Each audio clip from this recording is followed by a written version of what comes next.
Just waiting for, oh, there's the light lighting up that says we're live.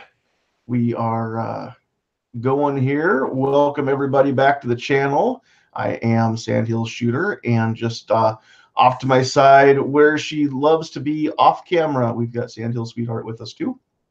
And we're going to give everybody a little bit of time to get the notifications. Real quick here, I do want to just point out that we are still running our contest, and the plan was originally we were going to go till the end of this broadcast, but to be honest, we haven't gotten that many entries, and so I want to just call out everybody who hasn't submitted entries, and we want a few more. And not to take away anything from those that have submitted, but I'm still not seeing exactly what I'm looking for. And like I had said before, I won't know it till I see it. I can't tell you what it needs to have or doesn't have. You know, I'm going to keep the contest going a little bit just until I find something that I'm actually happy with making the official logo. So, but we are getting a few extra things going into the giveaway. So besides the stainless steel insulated tumbler, we've got the patch pack from Kevin the Tack Daddy, and then I'm also building a little bit of a swag pack to throw in myself. So we will have one of G's Every Second Matters cards. We'll include that along with the gun websites card. Anybody who's ever ordered from gear websites has probably got a few of these. I've got a few, but we're going to do the gun channels card. We've got a sticker from Nate Squared Tactical. We've got a sticker from Bravo Concealment, and we've got a sticker from Fixer, who's got some really cool tools and handgun accessories. So we're going to include all that with the rest of the swag that you get when you win that giveaway. So go check that video out. We won't harp on it too much tonight, but I do want to welcome everybody to the weekly live chat. This is our first one of the year, the first one since we broke for the holidays. And I don't know if you guys missed us, but I know we have missed you. So it's good to be back. Real quick here, we will go through and just say hi to everybody who's out there in the chat. We have got John Brown Productions was the first one in here. Yoder, Texas is with us. We've got Sandhills Sweetheart by my side and in the chat. Ashley J is in the house. Shout out to the Gun Streamer folks. TDR is here. Jim Burgess is in the chat and next to us. Double A is out there. We've got New York Outcast, Streetport, Gizzard Gary, Midnight Range TM, Obnoxious One. Thank you everybody for joining us. And real quick here, let's just take a look-see on the gun channel side. It looks like we've got me and nobody else is with us. So we will. Sandhills, careful, you got something creeping up on your six. I know. There's a wildcat back there. You know, you guys all, hey, Sarge is in the house, Boob Sweat's in the house, William Trader. So I'm not going to shout everybody out as they come in, but it's good to have everybody with us. And if you guys haven't seen the videos that starred Edward, the white fluffy cat back there, you need to go find those on my channel and watch them, because Edward is a YouTube sensation. And let's go through, and we've got a very esteemed panel of commentators tonight. So let's let everybody say hi. We will start over in the land of not the old Jersey, but the New Jersey with AWAG 1000. What's up? Hi, I'm AWAG. Check out my channel for various amounts of memes and other things. Thank you, Sandhills, for the invite. Absolutely. Thanks for joining. And we will move over to the land of Mary. And we've got the Kingpin himself, David Bowling, rocking that new avatar. What's up? Not too much. Thanks, Vandalistic Vlogs, for making the new logo for me. Thanks for having me. Yeah, absolutely. And let's shout out Vandal, because Vandalistic Vlogs, if you've not been to his channel, the dude is down in Brisbane, which is, as I recall, on the east coast of Australia. And he's not always here in our chat just because of the time zone differences, but you'll see him quite often on Caliber Corner. And he's got some really cool stuff on his channel as well. So go give a look and give a subscription to our good friend from down under. So, all right, moving right along. My neighbor to the south, we've got I tell you what, you are probably the coolest clucking Kansan that I know. Gizzard Gary. Why, thank you there, Sandy. Well, I appreciate it. Thanks for the invite, and give him the bird. Absolutely, give him the bird.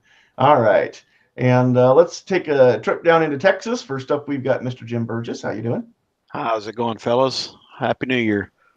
And Happy New Year to you. And then we've also got down in the very pointy, tippy part of Texas, we've got Never Enough Ammo. What's up, guys? How we doing today? Looking, you're looking kind of dark over there. I have like one of the 10 bulbs in my studio lights turned on, just enough to be here. That's it. Just enough to see my keyboard so I can type. It's kind of looking like Sarge does sometime when everybody else in the house has gone to bed and he's still doing. Yeah, it's just kind of just you, just spotlit. It's kind of cool. I like the ambiance. I figured maybe it was Sarge hungover or gets up there something. all. All right, just squeaking in, just joining us over there in the city of brotherly love. We have got Midnight Range TM. Where's my mac and cheese, bro? I'm not in Philadelphia. You're not? meatball? I thought you were in Philly. Hell no, I'm not. In Philly. No, he's outside of Philly. I'm in Harrisburg. I'm between Philly and Pittsburgh. I'm right in the middle. Okay, I did not realize. I'm sorry. I thought that you were in Philly. Okay, well, I stand pretty corrected. offended, but I guess I'll stay. But Might so be cheesy, but so I don't know much about Pennsylvania geography. I do know that that's the capital city. So yeah, I had to learn all those when I was a kid. There's lots of Amish. Most of them stuck with me. So thanks for joining us. Glad to have you on the chat.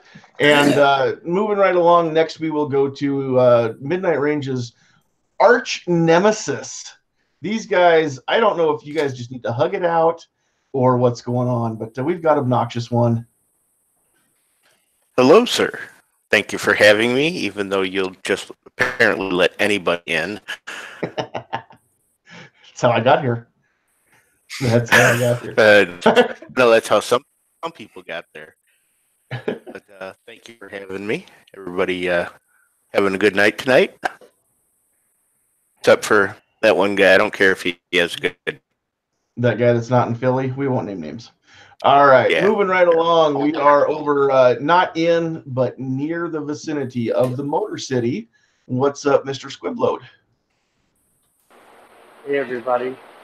Yesterday I got to hang out with Black Cat Outdoors, Rob D, New York Outcasts, and Ohio 45 ACT. So go over and check out the channel. Absolutely. And Ohio 45 ACP was one of the cool group that was in Tulsa this April. So you can go check out some of his stuff from there too. He's a very, very good guy. And I'm sure that that Rob D and Black Cat are too. I haven't met those guys personally, but they show up. Rob D is just about on every live chat that I do. So thanks for the support, Rob. And Black Cat, that's RL. Is that right? I see him a lot too. Yep, correct. Cool. All right. And then somebody who needs no introduction, and I credited this guy earlier today in a comment on a video as part of the reason why I'm even here. But I know that Night Strike always says you're the unofficial co-host, but I mean, you're officially the coolest Nebraskan that's in this whole panel. That's at least not the host. So Travis P11, what's up? Hey, not much, man. I appreciate the invite as always. Again, I had a great time with you and your family last weekend. That was really cool to go play around up in the hills, chasing after some deer. And man, it was a fun time. If you guys want to check out my channel, it's over on YouTube. It's called Travis P11. And you can follow me over on, guntube.org. And Saturday mornings, 8 a.m. Caliber Corners over on gunchannels.com. So check it out. Absolutely, go check that out. And you can usually find several of the people on this panel right there in Caliber Corner too. I try to at least get in on the beginning of them. If I have to work, I'm not always there for very much of it, but I try to start it out. So I appreciate you guys being there, man. So go check out all these fellas' channels.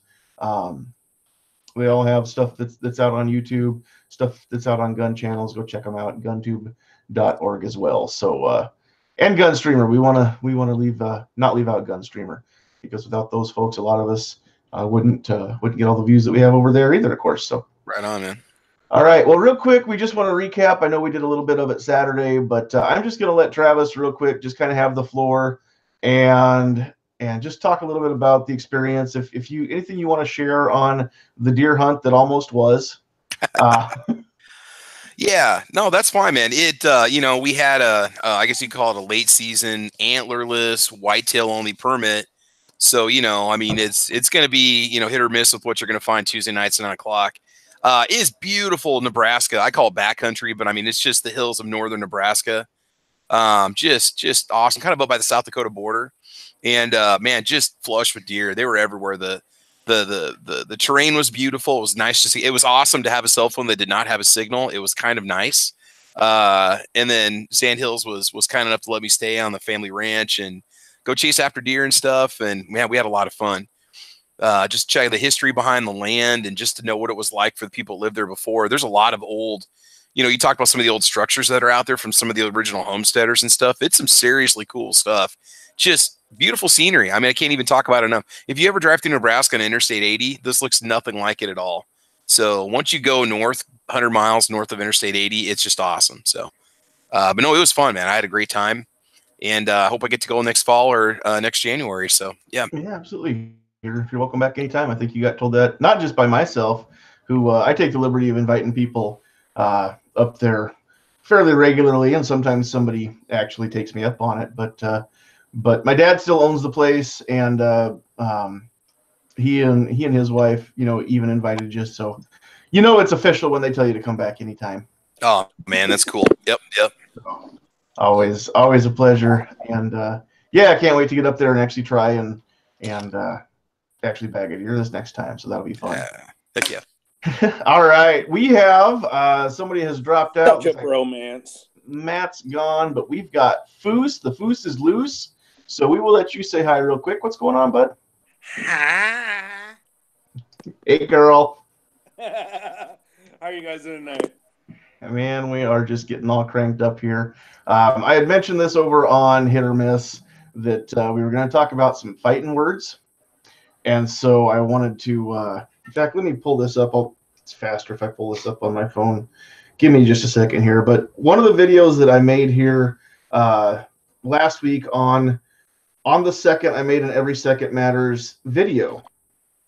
And instead of talking about concealed carry or the right to carry or anything like that, what I actually had focused on was my deer hunting loadout. I was getting stuff ready to go up hunting the next day. And so I just went through the backpack and pulled everything out, made sure it was all good to go and everything like that. And while I was doing that, I just laid it out on the coffee table and made a quick video about, the Second Amendment is not only about fighting off a tyrannical government. It's not only about concealed carry or self-defense or the right to protection. Of course, it's about all those things, but it also does cover hunting. And I got a response, a comment on that video from somebody. Now, Travis tells me that he's familiar with this person. I'm not going to name the name. Obsessive prepper. Excuse me. Oh, shots fired. Hey, speaking of shots, Travis, have you looked at your tracking? Yeah, I should have the ammo by tomorrow. Sweet. Can't wait to see that video. Okay, but one of the comments that was made there. Live unboxing. I think you should. All right, one of the comments that was made on my 2A Tuesday, or on my Every Second Matters video, it just says, dude, hunting is, and this is in all caps, not the Second Amendment. Why don't you just have deer hunting Tuesday? You always want to talk about hunting in 2A chats. It makes no sense. So here's the thing. Here's what. Go ahead. I was just going to say. Hunting's a part of it. It's not the entirety of the Second Amendment, but it's part of it. And it absolutely is. And I understand that the Second Amendment wasn't written just in case the deer or the jackrabbits rise up. Although if you've been to Western Nebraska and seen some of those jackalopes, they get as big as a VW Beetle. So watch out for the jackalopes. They will get you. But in all seriousness, just because the founding fathers didn't amend the Constitution with that amendment specifically to protect their right to go hunting or to keep meat on their table, at the same time, that's just as protected. Oh, absolutely, it is. It's just as protected as anything else, any other aspect of gun ownership and safe, legal, responsible firearm use. And so, I kind of wanted to see everybody else's thoughts and see where we can go. Sometimes I think that I'll start with a topic and, maybe we won't get too far on it and not have a whole lot to say, and then we end up taking 2 hours. But I just want everybody to chime in and, just guys, tell me your thoughts as far as the Second Amendment. We know why it was written. I think we all agree with that. But when you think of the Second Amendment, what do you guys think about that it protects not just the ability to defend ourselves from the government, right? No, I mean to defend your government, or defense from your government, defense from Joe Blow down the street, defense of some road rage guy, or defense of hunger, defense of anything. I mean, what if you're out in the country and a bear comes through your window or something like that? You got to be able to defend against that. It's you be able to put stuff down and put food on your table. It's the Second Amendment isn't just about defense against humans or be able to take the life of a human or something like that, which hopefully no one does. But if it needs to be done, it needs to be done in certain manners. But hunting's involved. Everything. You have to feed your family. Yeah. It's kind of like saying, I mean, so in my mind, the Second Amendment really covers every legitimate aspect of firearms ownership, all the way from shooting soda cans with a 22, all the way down to putting food on the table, to other forms of competition and recreation, to just because you or to defend against a tyrannical government, to defend your life against would-be murderer or armed robber or whatever. Just because you talked about hunting last week, maybe this gets into what Ghost and Clover have been on about just because you've been talking about hunting a week or last week or a couple of weeks in a row or whatever, doesn't make you some sort of intolerable FUD that doesn't care about any other aspect of the Second Amendment. And I think maybe that's the kind of thing they're getting at, is don't jump on somebody just because they talked about hunting. And just because they talk about hunting doesn't mean that they're a FUD. Right. Well, exactly right. I mean, okay, first of all, as a baseline, I think we need to establish what FUD is, because, and I've seen some of the stuff, not all of it yet, but I've seen some of the stuff that Clover and Ghost both have put out lately about the FUDs, and their interpretation. Now, in my mind, and it's not a term that I throw around loosely, and it's not a term that I use very often, but to me, a FUD is, and the reason it's called a FUD is because Elmer doesn't care about the bump stock ban. Elmer doesn't care about suppressors. Elmer doesn't care about whether or not we can own fully auto, quote unquote machine guns. As long as we don't take away the ability to go hunt wabbits and ducks, and he can have his shotgun, he can have his hunting rifle, Elmer doesn't care what other laws get passed. And, right, but at the same time, we need to be. That's not good, but I think one of the things they're getting at is like this guy. Don't be so quick to. He was calling you a FUD, basically. He tried, basically, without saying so. Right. So don't be so quick to jump on someone as the enemy of the Second Amendment just because they're not talking about life and liberty and AR-15s that week. Well, and that's one of the biggest reasons why we want to have a wide, diverse list of topics on Two-Way Tuesday. Sometimes it's going to be about hunting, especially when I'm planning a hunting trip and I'm excited to go because I didn't get to go in November, and somebody else in the panel is going to be up there with me. I mean, yeah, expect to hear about it, because we get excited when we go hunting. If you don't, then maybe you shouldn't go hunting if it's not exciting to you. Right. Come with us. You will be excited. And the more we get up there, the more people will have to push the Tahoe out too when I bury it in a snowdrift. So. No doubt. We could use another 4. Well, I mean, you can go hunting and not be excited for hunting. You can go hunting and be excited to hang out with your buddies out in the cabin and not go. Right. So hunting to me is more than, sitting out in the stand and taking game. Oh, absolutely. Yeah. And to preface this, I've only hunted a couple times in my life. I'm not an avid hunter. I'm not one of these that, will go out, 24/7 on that stuff. I care less. So. Right. Now, and yeah, for those of you who do hunt, you'll understand this. For those of you who don't hunt, I always kind of say the same thing about hunting as I do about fishing. There's a difference between hunting and taking game. There's a difference between fishing and catching fish. And if your goal is to go out fishing just to catch fish, then you're missing the whole point of going fishing, in my opinion. Same thing with hunting, but for me, when I go hunting, I go home. So, if I don't shoot anything, it's still cool because I get to go hang out and just go drive around in the hills, or ideally keep driving around in the hills. And sorry. Oh, go ahead.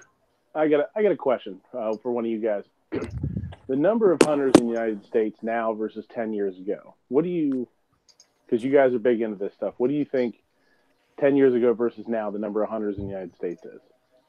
A lot less? A little bit less? About the same? I haven't seen the numbers. Seems like I did read something here a while back that says the number of hunters is declining overall. Mm-hmm. I would imagine. I would agree with that. So go ahead. I said I would agree with that. Yeah. So here's something from somebody I used to hunt. I used to hunt a lot. And I don't hunt anymore. I just sort of got out of it and, personal reasons, whatever. One of the things is, I've said before is I was fuddish, right? And talking about this subject kind of comes to my mind a little bit like one of the things that I never really thought about when I hunted and when I was into just shooting, plinking, that kind of stuff is the fact that people that want to take your AR-15 don't want you to have anything. They don't see a reason to have a bolt action rifle. They don't see a reason to have a shotgun. You can go to the grocery store, right? You don't have to hunt. Who has to hunt? Very, very few people have to hunt. So one of the things that's kind of come to realization, recently for me as I've gotten involved with gun channels and more of the Second Amendment community is the fact that people that are quote unquote FUDs may just not realize the mindset of the people that want to take the AR-15s will eventually get to them too. So I think that's something that I would have never thought about, 15 years ago when I was still hunting. I was like, it's a 12 gauge shotgun. It's a, 30-30 lever action. It's a 22 bolt, what the hell? What's the big deal? Who, you know what I mean? Who needs an AR-15? Why would you have that? I mean, I guess they're cool, but you know what I mean? Back in the day, that's what I would have thought. Well, sure. Now, sorry. I was going to say a prime example of that would be the city of London. The Right. citizens in London haven't been able to have firearms, especially handguns, for years and years and years. I don't know how long. Yeah. And, for the first time in history, London passed New York City in violent crime. Not gun crime, obviously, but gun crime is that's only one facet of violence. And if you look at violent crime overall, then London has more than New York does. They don't need guns to do it. And now the mayor, we all remember back when this happened, the mayor said, well, we're going to have to outlaw knives. Mm-hmm. I was about to mention something about that. Yeah. It's going to come down to, going back to if it's an AR, no one needs ARs, then all of a sudden, no one needs semi-auto pistols, no one needs revolvers, no one needs lever action, no one needs a bolt action, no one needs a pointy rock. Exactly. Exactly. And where do we draw the line? I mean, I think here quite some time ago now, I made a video and I talked about some of these movies that are so popular, or it was on a live chat. But you look at movies like The Hunger Games is a great example. These movies are so popular because they depict a dystopian future, right? Where all the citizens are rounded up. They're kept in not so much cages, but they're kept inside a fence. Nobody can have weapons. Disarmed. Yep. Yeah, they're disarmed. Even Katniss has an outlawed bow that she uses to hunt to feed her family, because they don't get enough food otherwise if she doesn't go and hunt meat for the table with her illegal bow, and she has to climb through a fence and basically trespass in order to do it. Only the government has all the power. The government has the guns. If you step out of line, you're shot or you just disappear. And of course, the whole movie is about overthrowing this regime, right? She's the hero. She leads the revolution. She says this is not how we're willing to live. And the same people who laud this stuff and hand out Oscar nominations to, I don't know if it was for the same movie, but I know that the star of that movie is kind of a golden child in Hollywood, and she's got a couple Oscar nominations, or maybe a couple Oscars by now. The same people that are so happy about how this movie goes are working themselves into that very future. Yep. And I don't understand why, it's so good to make a movie about fighting the machine, and then we want to hand over all the power to the government, and people are like, yay, socialism, it's the best thing ever. Well, maybe those people want to make the true Katniss Everdeen to happen. I mean, I seriously think that people don't want to have to think, don't want to have to be individuals. I think they just want to be a cog in society, which if you start looking at some of the teachings in grade school, that's what they're teaching kids nowadays, is how to be, cogs, how to go and just be filler instead of being someone to drive a point, and make something of themselves. Yeah, maybe. Sandhills, Yes. the Second Amendment is not about hunting at all whatsoever. I actually almost made that comment when I saw your video, and I thought about it, and I said, I'm not going to do that because I didn't want to create any sort of issue.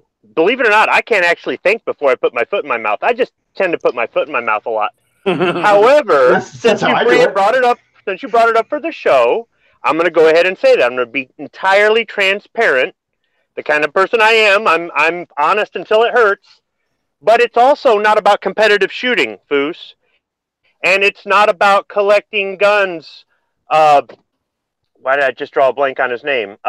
Cycle Camp. And it's not even really as much about the whole concealed carry life or some of the other things. It's not about personal protection from... It's not about it's not about protection from criminals. It's not about protection from the bear that's going to attack your homestead. It is about your ability to own and carry firearms to prevent our government from taking over, or a foreign or domestic power taking over that is not necessarily our government. Mm-hmm. Being necessary to a free state doesn't mean you're not necessarily a self-defense against criminals, but it is defense against all threats, foreign and domestic, whether that be our government trying to take over or whether it be another country trying to invade. However, because the right of the people to keep and bear arms shall not be infringed, you can hunt with it. You can collect them. You can shoot competitively with them. You can still carry it. Those are all things that come from it. But when it's every second matters, we're supposed to talk about something we did to promote the Second Amendment. And that's another thing I thought about when I was about to type the comment. You were still promoting the Second Amendment, albeit the message didn't come off right. I don't think him and I were the only two people that maybe got a different message from it, the way you delivered it. Here's the thing. If hunting gets somebody into firearms and get somebody into firearms safety and get somebody into firearms training and get somebody to appreciate firearms and get somebody to start taking a look around and noticing they're trying to restrict our right to keep and bear arms, then it's not a bad thing. But that right to keep and bear arms was never put there for you to hunt. So from the standpoint of you doing the Every Second Matters video about your hunting gear, from one point of view, it looks like you're trying to say, Second Amendment's about hunting. I'm a FUD. And then from another point of view, it says if hunting will get you to notice that the Second Amendment is there for you, but it has nothing to do with hunting, then it's a good thing. You see what I mean? I absolutely agree 100% with everything you just said. And I don't know if I made my point very clear at the end of that video, and maybe I lost people before the end of the video. I've got a few videos where if you don't stay to the end, the video is completely different for you than if you watch the whole thing. But that's another one where if you don't hear my comments at the very end, where I say that same thing, and I don't think I said it as well or as thoroughly as what Squib just did, but I did try to draw that conclusion at the end of that Every Second Matters video, is that it wasn't written about hunting, but hunting is just as protected as collecting, as target shooting, competitive shooting, plinking, self-defense. You know, any reason why we own a weapon is protected by the Second Amendment because you can own weapons. Because the freedom of our nation is dependent on the people being armed. Yes. And when you're dealing with FUDs, and I'll just say it, okay? I know there's been some chatter about, don't say FUD, it's insulting. Whatever. FUD, FUD, FUD, FUD, FUD, okay? When I say FUD, I'm not necessarily talking face-to-face with Elmer himself, having an argument with him. I'm talking with people in our community about the people who own guns but are not with us. And if somebody wants to get them on board, that's great. Go do what you do. And if some people used to be a FUD and they're not anymore, that's even better. You're smarter than the guys that are still standing there, you know, with their arms crossed, stamping their foot. When you talk to somebody and they go, boy, what do you need that there gun for? All you need is 12-gauge shotgun. That's all you need. And then when you say, okay, when they come for my AR-15, they're going to come for the bolt action, then they're going to come for your pump action. And you know what the next thing they say is? Every time, well, it don't matter to me, I got mine. Let them come and try and take it. So because they own they're not even thinking about their children, their grandchildren, their nieces, their nephews. They're not thinking about anybody beyond them, even though some of these FUDs I've talked to have grandchildren that they take out and they get them into hunting and archery and stuff like that. And it's like, why would you have this? Well, I got mine. Because I got news for you, dude. The 4 shotguns you got are not going to be divided equally among your 14 grandchildren. So you better get out there and start fighting like everybody else. Well, but they don't. And that's why people in our community get mad at FUDs. It's not that they only think about hunting. It's because they only think about themselves. They don't even think about their what'd that be, lineage. Yep, and that you just hit it on the head, because I mean I've had conversations before with somebody who, and this is somebody who owns firearms, and I know has done bow hunting and things like that too. And that individual, we when I first was kind of getting into being more political and being more of an advocate and somewhat of an activist, you know, for the Second Amendment, that person told me, you know, the way I see it, there's no way to outlaw guns. If I want to get a gun, I'm going to get a gun. And so I don't really care what laws they pass, which was probably my first real conversation with what could be, you know, labeled a FUD. But just a few weeks ago, Sandhills Sweetheart was with me, and I know sometimes when she hears me start bringing up topics, she doesn't always physically roll her eyes, but I can almost hear her inside her mind rolling her eyes. Oh no, here he goes again. But we were at somebody's house, and I know that this guy and my wife and his wife know each other, so I don't know this guy very well. But I knew that he was into hunting and shooting and things like that. So I figured, here's a kindred spirit. It was right after the announcement was made about the bump stock ban. So it was right before Christmas.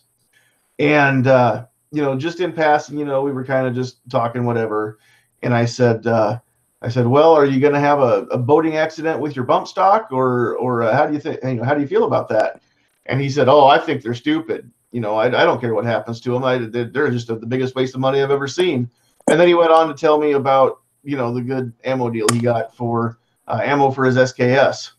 And so, he's got whatever. And that was really what he wanted to talk about. And he just kind of dismissed it. And I thought, man, let it go. And don't make it a thing. Number one, I'm in his house.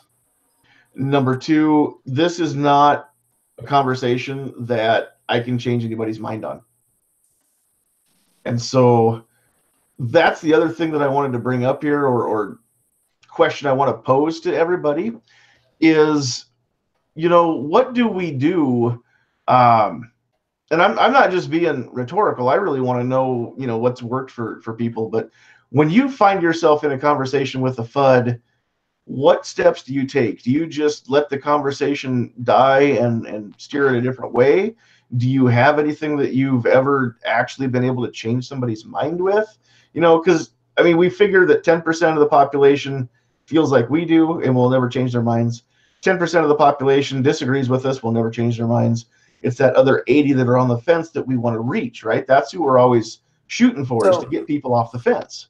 So whenever I talk about a FUD, I start talking to them about hunting, and then I go into keeping game off of crops and stuff, because most hunters realize that, hey, we need good source of crops and stuff like that.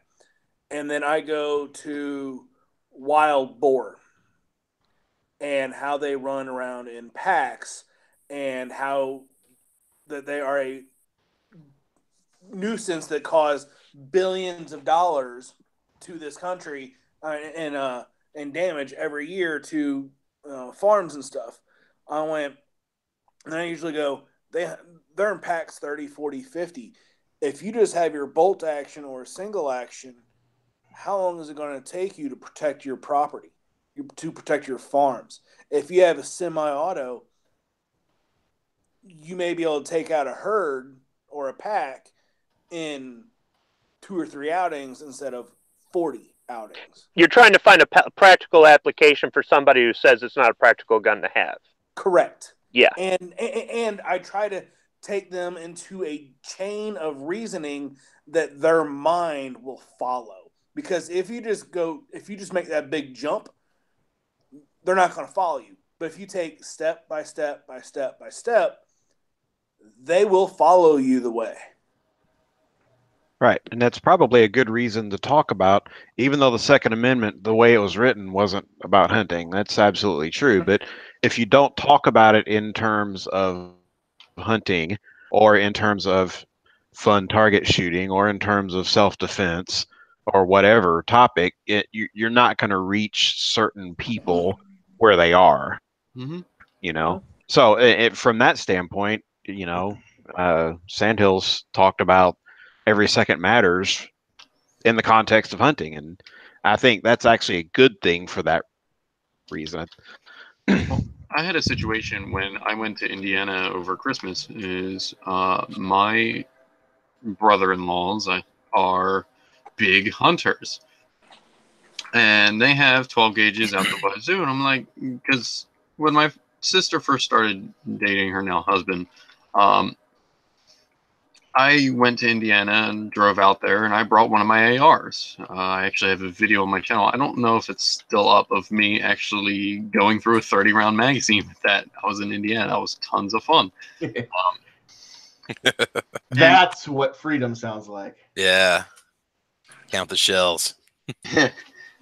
And we went out to his property. We're shooting and we're having a great time. And they were like, well, what does this have? They asked me, it's like, well, what is this used for? Can you hunt with it? I was like, yeah, you can hunt with it. And I'm pretty sure in Indiana, you can use 223 for. They have a big coyote problem up there.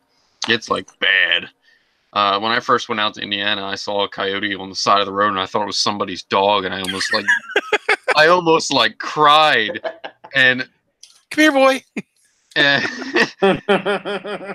And my brother-in-law was like, nah, that's a coyote. Don't even get emotional about it. They're everywhere. Don't get emotional. And dime a dozen. And when I brought out the AR, they're like, well, what use does that have? And I'm like, well, you guys said earlier that you guys have a coyote problem. This can dispatch a bunch of coyotes real quick. And the way that I had the rifle set up at the time, it was made for very, very long range engagements. And they were kind of like enamored by it. So when I left that time, it was like another 2 years. I came back and the conversation about magazine bans came up because they knew that I was from New Jersey, and that obviously bothered me because they like pestering me, which is okay. And I said, I think it's really stupid. I want to be able to have a 30-round magazine. I want to be able to have a standard capacity magazine. And they blatantly shrugged it off and said, oh, I don't think you should be able to have those. And I was like, are you for real? Wow. I kind of got a little heated there. But I asked them, I was like, just because you don't think that you don't have a need for it doesn't mean that the government, which honestly they are opposed to anyway, should take it away from them. That's like saying, and this is what I asked them. I was like, well, if the government came to you and said, you're not allowed to own your car anymore, and you have to give it to us, we're going to crush it and scrap it. We're not going to pay you a dime for it. What would you do? I mean, you don't even have a constitutional right to your car. And that just kind of like made them pause and like think. You do because it's your property, but yeah, that is a good point. So when you guys are trying to justify it to them by giving them a practical use or trying to get them to see some way that it might benefit them, that's all good and fine, and I'm not criticizing you for it. But when somebody says, what do you need that for, whatever it is, it ain't none of your damn business. The right to keep and bear arms, not what kind of arms, shall not be infringed. So whether I want to have a little 22 revolver or I want to have a bazooka, it doesn't matter. And do I need a reason? No, I do. Where in that does it say the right to keep and bear arms for reason X, Y, and Z shall not be infringed? And that's why, in the same sense, the Second Amendment isn't about hunting. It isn't about needing a reason. So, yeah, we caliber shame each other and we give each other crap about some of the gun choices we have. But at the end of the day, you get the kind of gun that you can afford, or you get the kind of gun that suits the kind of shooting you do, or the home defense plan that you have, or the bug out thing that you're preparing for, or whatever it is but okay, those are all reasons. But you don't need to give me an explanation of why you did something. I mean, if we're talking trash to each other and you go, look, man, that was all I could afford. Okay, it's an explanation. I'll leave you alone or whatever. But in general, though, to another human being, to another citizen, you don't need to give them an explanation. If it helps reach them so that they can see how important the Second Amendment is and how they've been ignoring that importance, then yeah. But at the end of the day, none of us need a reason.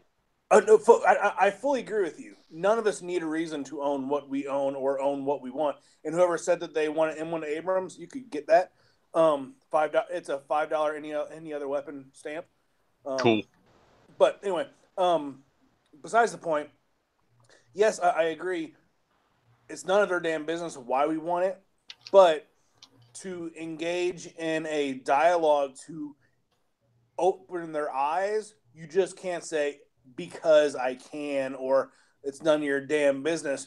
You have to put a rationale in their head to understand why they may want it, why there is a need for it, and they may be like, oh, that's good. Let's go out and shoot, or let's, I may buy, that's a really good reason to dispatch coyotes at 500 yards. I'm going to go out and get an AR, and then all of a sudden, their friend has an AR, they have a 30 round, they have a bump stock, they start shooting and yada, yada, yada. And then next thing they know, they're on our side. Do you know who is most directly responsible for making the AR-15 the most popular rifle in America? Who? I would say Barack Obama. Tell us, Uncle Squib. Nothing fancy. Bill Clinton. They weren't even on the radar until the 94 ban. Yeah. They were not even on the radar.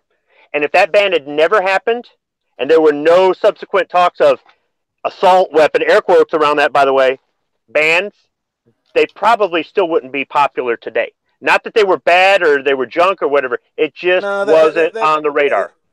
They'd be popular today. No. Man, Democrats are great gun sellers, aren't they? They are, and that's just it. The more you try to restrict something, that wakes up a lot of people. And some people go to buy them because they just don't want to be told they can't have it. And some people go to buy them because they're scared. They've never wanted a gun before, but now they're scared. And some people go to buy them just so they can flip them later and rip you off and sell you a $400 gun for $1,200. Sure. But that does more to bring people into the fray than a lot of things. Let me jump in here too, because everything that you were saying earlier, Squib, as true as it is, you don't need. We're not required to show need, right? To own anything, and it's nobody's business why I want it or why I need it. I agree with that 100%, but I don't think that's the point that we're trying to make. Because when we're trying to reach these 80% in the middle and get them off the fence, how do we get them to land on our side of the fence if all we're going to say is it's none of your damn business what I want or what I need? That's not going to get anywhere, especially not with a FUD. We need to figure out a way to relate it to them so they understand where we're coming from when we say, if we don't take a stand now, then it's just going to be that much more of an uphill battle, down the road. And I don't know why, but I just made, as I was saying that, I was thinking about a movie.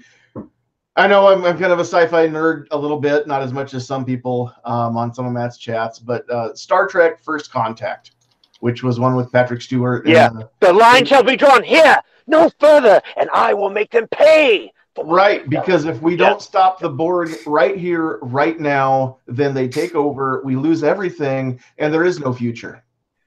And they ban 30-round magazines, and we fall back. They ban semi-automatic rifles, and we fall back. Right. At what point do we take the initiative and lead a charge and say, not one more inch? See, it's kind of like this. There are people... We need to stop saying, not one more inch. What we need to do is saying, let's take a mile back. The fuck up. We're coming after you. No, we need to make ground. We need to make forward ground. Instead of us fighting not to lose our rights, we need to go back to fighting to get the rights that we've lost back. I know that we need to fight to stop some of the things that are going on. That's why I was at the rally yesterday. I agree. Okay? But there was a day where we were actually getting stuff back. What happened to those days? Now, before people get too heated here, just keep, a reminder: we keep the language clean and classy as best as we can.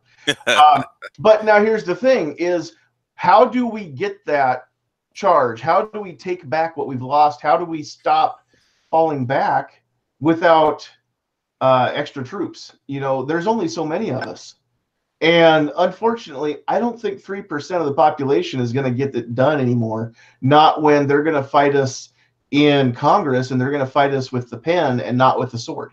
And in the media. I actually think that if you can reach people who have a legitimate need, more so than people who have already hardened their mind to their legitimate need, I think those people are going to be easier to reach. I mean, in Ghost's show here right before yours, he was talking about the hunting community, and he was also talking about the inner city community. And quite frankly, I've talked to people from both communities.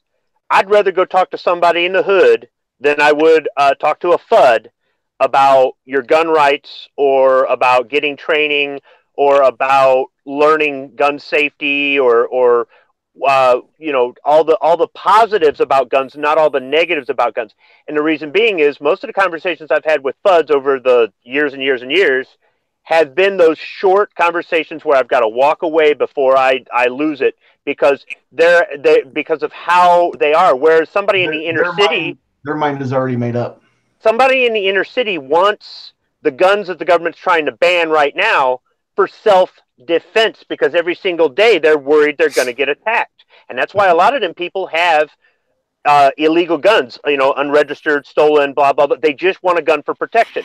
Some of them are criminals. They are legitimate bad guys, but there are also people who wouldn't commit a crime but are because they've got their gun illegally because they needed a gun. They needed a gun now because they actually they're afraid for their lives. And somebody like that I think it's a lot easier to have a conversation with. Now, on the other hand, if they're living in an environment like that and they don't trust the police and they don't trust the government and they've got a stolen handgun for protection because it's that dangerous, do you really think that they're going to be outspoken about gun rights? Probably not. They're probably going to keep their head down. And, that's another thing. Whether somebody's a FUD or whether somebody's breaking the law just to protect their family, there are lots of people that keep their head down and their mouth shut because they're afraid of what will happen to them. There's also a lot of people who are afraid of what will happen if they call attention to themselves and they don't want anybody seeing what guns they have. I know a lot of gun owners who just want to keep their heads down and their mouth shut and stay off of registries, whether it's you can scream tinfoil hat or not, but some of these people are afraid that if they make noise, they're going to get listed somewhere and their door is one of the first ones that gets knocked on in the event of a hostile confiscation. And there's a lot of people who just want to leave well enough alone, in that instance. It's what you said, there's so many factors that keep people from becoming advocates or becoming activists. You start talking national red flag laws, that's going to get people's attention too, because you got a lot of people that are out there that are, maybe a little bit, rightly so paranoid about the government and what the government can do. And you start talking gun registries, you start talking national laws on things where a phone call can get your guns taken away. You might start to spark people a little bit and they start to care a little bit more, especially back right after Sandy Hook when they started talking about going after semi-autos again and this and that. I mean, that really got people fired up 4 or 5 years ago or 2 or 3 years ago, But Travis, most people don't have guns. So when the red flag law means they're going to come to your house and confiscate your guns, somebody's going to go, well, I don't have guns, so what do I got to worry about? So what do I care? And to some extent, I get that because there's a lot of things I vote on or I don't vote on because it has no effect on me. I'm going to vote to keep my taxes down. I'm going to vote for different things in my community that I think are valuable and vote against other things where I know they're wasting money or whatever. But when something doesn't affect me, I usually stay out of it. So I understand why somebody who doesn't own a gun doesn't care because it doesn't affect them. Yeah. And, the way you could reach them is you could say, look, Grandma, that's great that you don't own a gun and you don't care, but I do. Do you want them to come knock on my door one day? Oh, no, son, I don't want that. Okay, well, then don't. The problem is, though, when you're having that conversation at Thanksgiving dinner, things get ugly. Whether we like it or not, when you turn the television on in January and a school in Florida got shot up by some deranged lunatic, and then you turn the TV on in February and a mall gets shot up, and then you turn every month you turn it on, or how, I know it's not every month, but you get my point. Every time they turn on the TV and 5 or 6 people got shot, 56 people got shot. That is a very, very strong for people like Squib just said who don't care either way. They believe in freedom, but they don't really care about guns. And they see that, and they see dead people, and they see the gun, and they fear that. And what can we do to stop that? Well, we can't stop people from doing bad things, so we can limit what they have to do bad things with. Not everybody that says they don't want you to have an AR-15 hates guns because they don't believe in freedom and all that. They are seeing what they see on TV and they want an answer, and their answer is take the tool away. Whether we like it or not, that's out there, and it's a reality which a lot of people are buying into. Is the gun did that, or the bad guy did that with the gun, And if we take guns away, bad guys won't get guns. The one anti-gun protester yesterday at the rally was holding up a sign that said, "Keep your guns away from our kids." And I wanted to say, lady, keep your kids away from my kids because my kids got guns. You know, but there was only one out of hundreds of pro-gun people that were there. There was only one lady, you know, and this isn't the first time I've seen like one person or, you know, 4 people with a little sign and that's it. And they're you know, they don't want to show up to the rallies where people are armed, even though the armed people there are no harm to them. They'll wait until afterward, and then they'll have Bloomberg bust in a bunch of actors and have their own rally and whatever. But that message right there, and she was yelling during one of the speeches and holding up that sign. And she was an old woman, and you know, probably somebody's grandma or whatever it is, and she was doing exactly what you said, David. Blaming the tool. Why? Because it's so easy to blame an inanimate object. It can't fight back. I guess we're social justice warriors for guns. Yeah, we are. You know, you made me think about something Travis had said when we were up at my dad's this last weekend. We were sitting there at the table drinking coffee. Travis, you were talking about a conversation that you've had, sounded like with more than one parent about just the topic of not so much arming teachers, because I think you and I agree arming teachers isn't the way to go, but just allowing teachers who are already legal to carry in their state, allowing them to carry in their classroom as well, concealed. You have a very, very compelling thing that you bring up to those people. What was it that you told us? Yeah, anytime they say, you know, hey, well, you know, I don't think that we need guns in schools. We don't need teachers that have guns. And, you know, these are people that sometimes have kids. You got kids in high school? Yeah. Well, you know, I train with a lot with my firearm and I shoot a lot. I'm like, question for you. If something's going on in the hallway and your kid's in that hallway, do you want me to stop the threat or not? Well, no.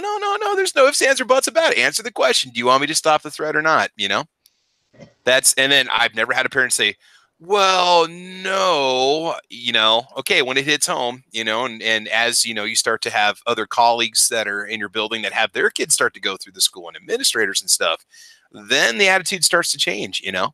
Well, the worst part about that, Travis, is if something goes down and you were armed, and I'll just use you as an example, nothing just because you brought it up.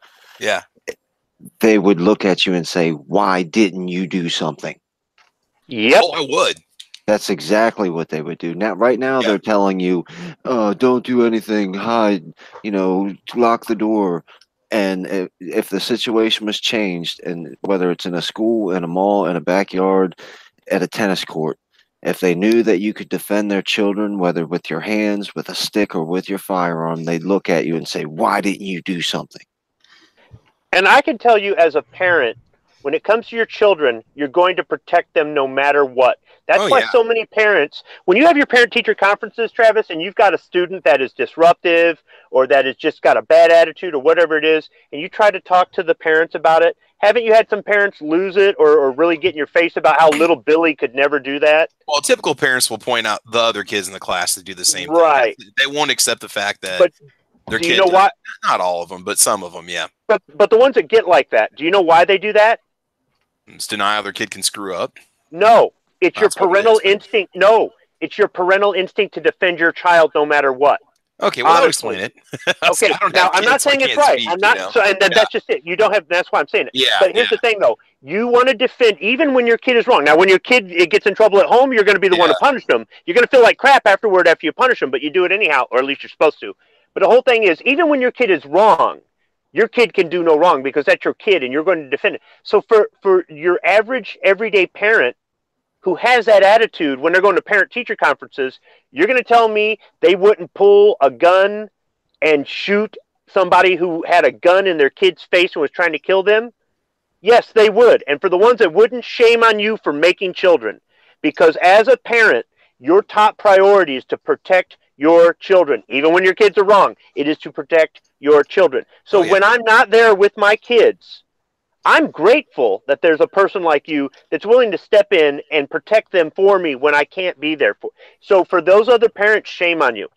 Shame on you, because you're ignoring the first rule of parenting.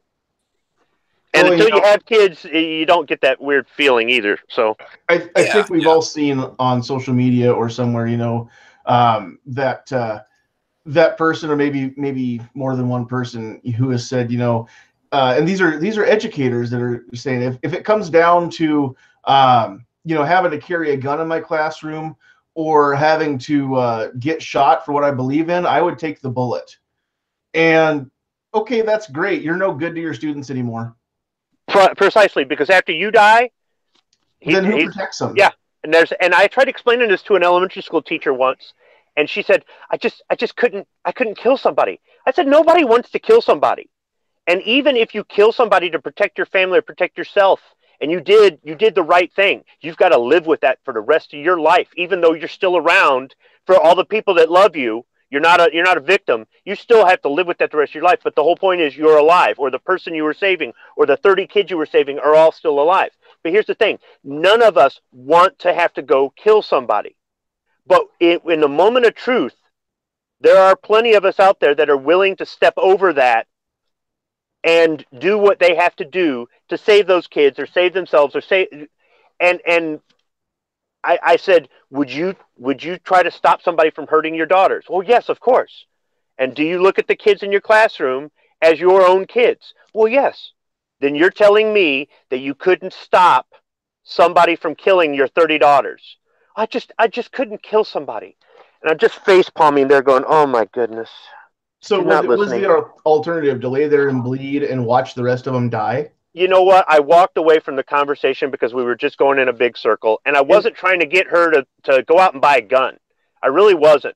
I was getting her to try to see why there are people in our community that want to give the teachers the right to do what they're already doing on their off-duty time. You know what I mean? And she just didn't get it. She just didn't. Oh no, those are bad to have in the building. We can't have those in the building. Yeah, well, and again, I mean, I've said this many times. I don't understand why, in my case, the state of Nebraska says it's okay for me to carry my firearm concealed at Walmart, in the grocery store, walking down the street, public park, whatever. It's okay that I do that.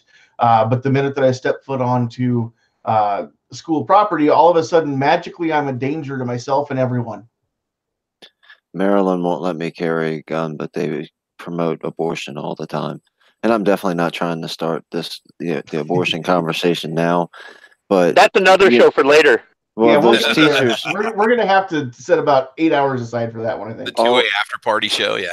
David, I'm rubbing my hands together for this one.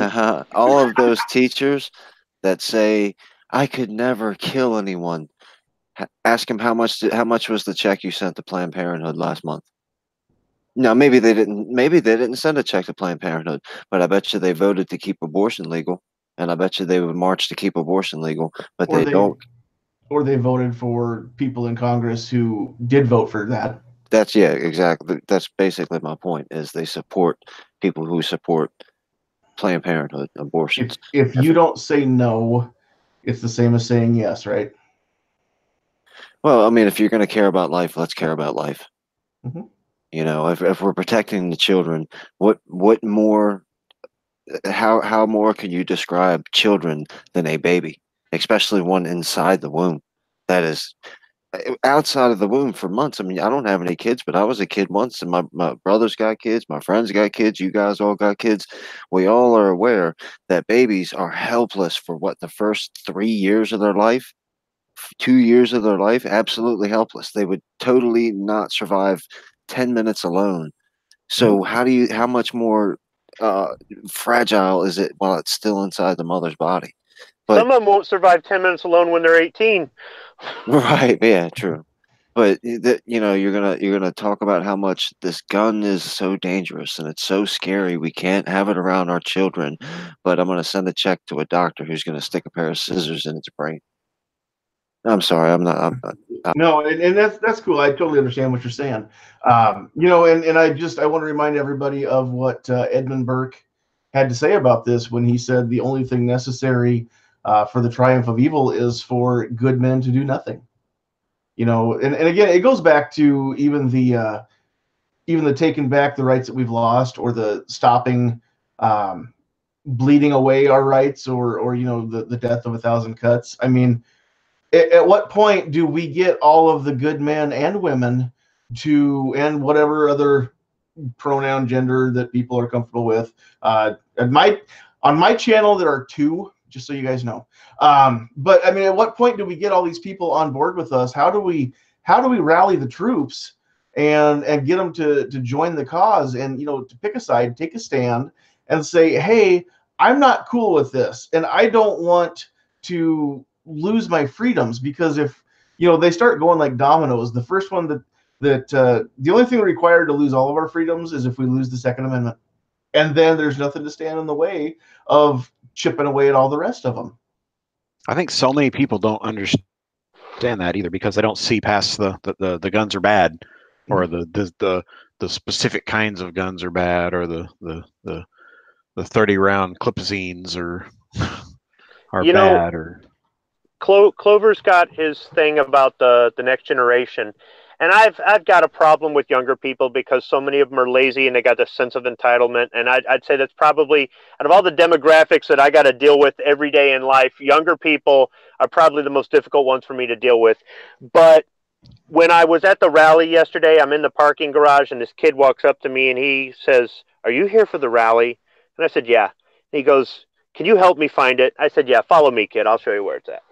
And we're walking on the way, and then he says, "I'm 21 years old, and I just got my concealed carry permit, and I just got into guns, and this is my first rally, and I came all the way from Ohio, and you know," and we're talking, and it's like, "Well, do you watch anybody on YouTube?" And he starts naming off a few names, and you know, it's all, you know, like FPS Russia and Hickok and stuff, and I'm thinking, okay, who's the biggest name I know that? So I was like, "Do you know Travis P11? God. No, who's that?" Oh, God. No, that's, you know, you did that tactical tuner review 2 years ago. So, It was pretty intense. Yeah, Travis, I'm not name dropping your name anymore. No, that's all right.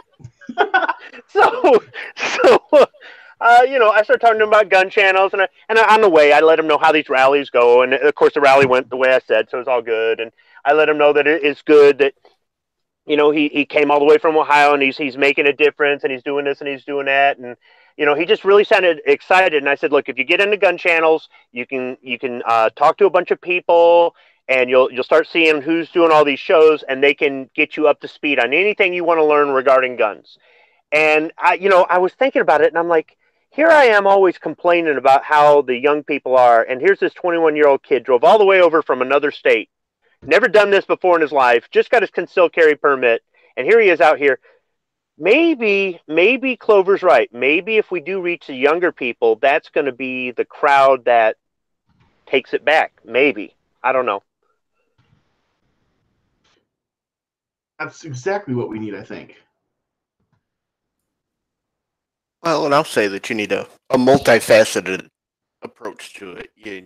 You, as much as I understand what Clover's doing, it can't be just that. You need the hardliners. You need the night strikes to scream, "We shall not be infringed," out at them too.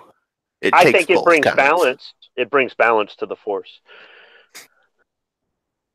Well, and you know, again, the multifaceted approach, the more different ways, and the more of us who are out there and, you know, doing our thing, the more people we're going to reach. And the thing is, you know, Travis does his channel his way.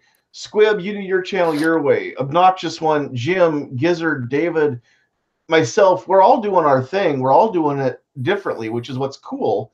That, you know, we all have the same message to spread. You know, we're all spreading the same gospel, the gospel according to John Moses Browning, isn't it? But you know, at the same time, amen. We're all doing it differently, and there's people that watch, you know, each one of our channels that don't watch the rest of them, because, you know, my flavor might not be your flavor. You might like a different kind of brand, you know, or whatever.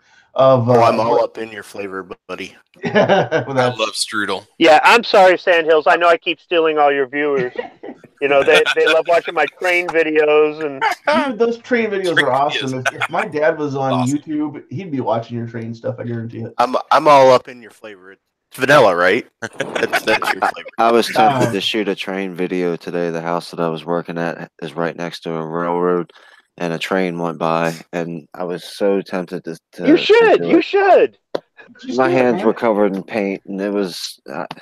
And I dropped the ball on that one for sure. for the record, my flavor is hot dog with ketchup on it. Just saying. What?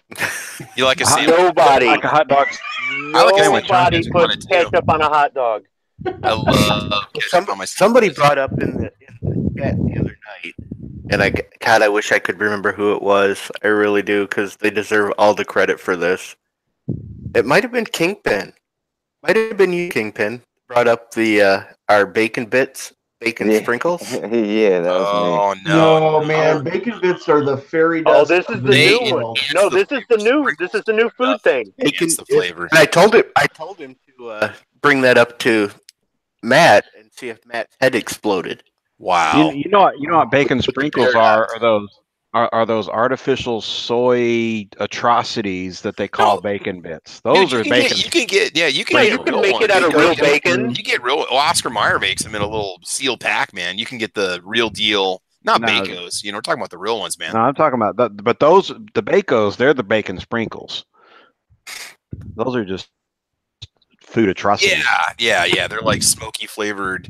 They're the like the bastard cousin of the sprinkles, I suppose. Midnight's not even here anymore. How the heck did this turn into a food chat?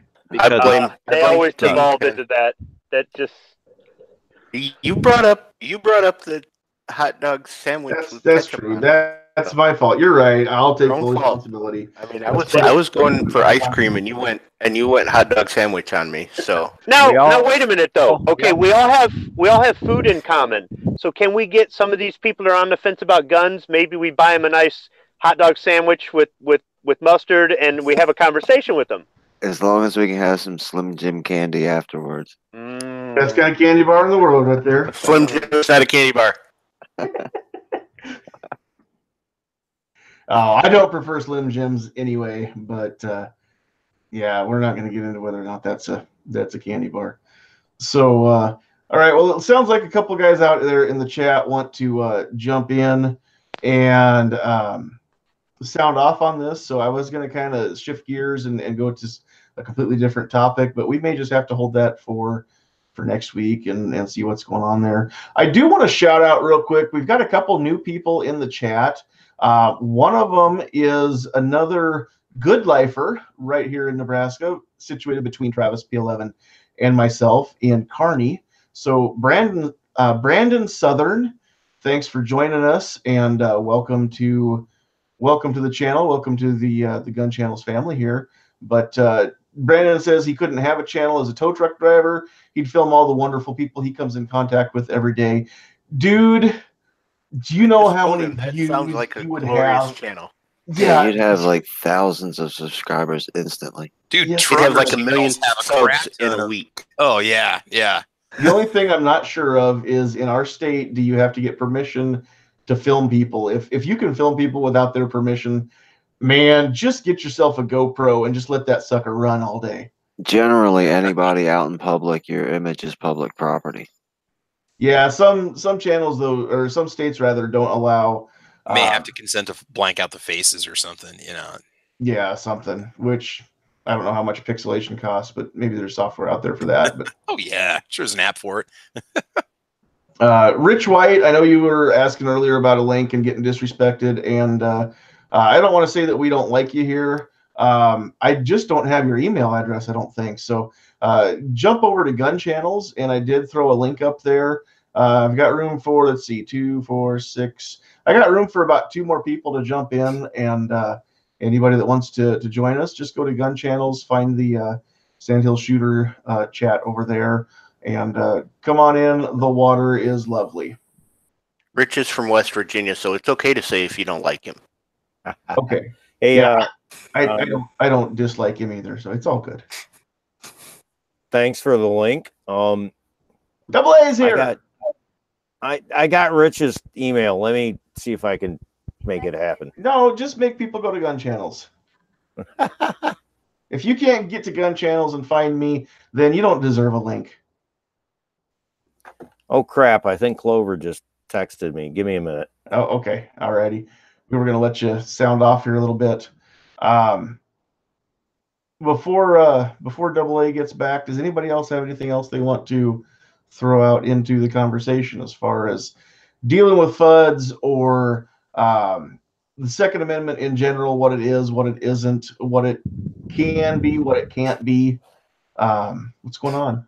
I wish AWAG was still here because I was going to tell him he's a FUD because he doesn't like red dots on a home defense rifle. There's just something wrong with that. Oh my gosh, the humanity.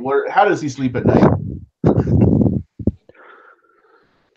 I like I said, I understand what Clover's trying to do, and he's trying to take back the term FUD, but I think what most of us consider as FUD is not what he wants to take back. Yeah, I'm not giving it up, but I'm also not saying that some of the things that he's doing and other people in our community are doing are wrong or right or whatever. It's kind of like the thing me and Patriot got going back and forth about. You know, he writes letters and I go to rallies and stuff, and it's all we're just messing with each other on air. But the whole thing is, at the end of the day, we all contribute in whatever way. Some people contribute more time, some people contribute more money, whatever it is. But everybody contributes. So if somebody's trying to get more people to get involved in the community by taking them shooting, or somebody's trying just to talk to them, or somebody's trying to do it with their YouTube channel, or like what you were saying, Sandhills, we all have a different way of doing our channels and whatnot. We're all contributing. That's all that really matters. Oh, absolutely, absolutely. And man, I've got an easy solution too. You know, if you and Patriot just want to crisscross, like the next time, let Patriot drive to the rally and you write a letter while you're riding with him. I think that would work. That would be awesome. Make sure you go live when you do that. He said he didn't want to walk out there with his cane, and I'm like, that's all right. Just put your hand on my shoulder. People will think we're a couple. That was funny. Well, don't do that kind of stuff around Travis. I was all excited. I caught a little bit of that, and I saw the video, and I'm like, man, there's a C4 defense shirt out in the wild, and then RL turns around and I'm here with Squib, and I was like, damn.